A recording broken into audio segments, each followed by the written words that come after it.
Mix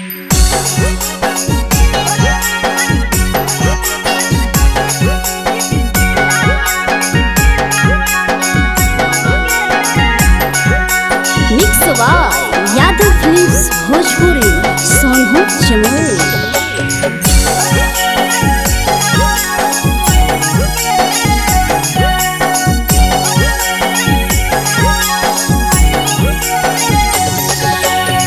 घरवा से अकेले अइहो मेलावा घूमैबोगे जान।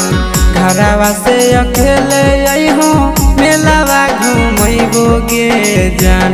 जन गे मेलावा घूमैबोगे जान।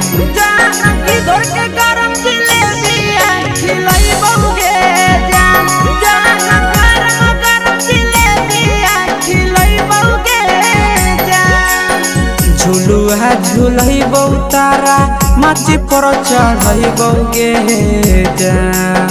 झुलुहा झुलैबौ तारा माची पर चढ़ैबोगे जान। तारा माची पर चढ़ैबोगे जान।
मजा फ्रूटी थम्सअप कोको कोलाबो पिलैबोगे जान।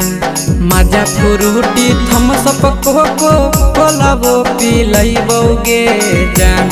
कोको कोलाबो पिलैबोगे जान।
सब सुख तोहर जानू हम ही पुरैबोगे जान।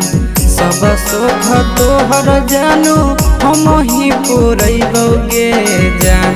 जान गे हम ही पुरैबोगे जान।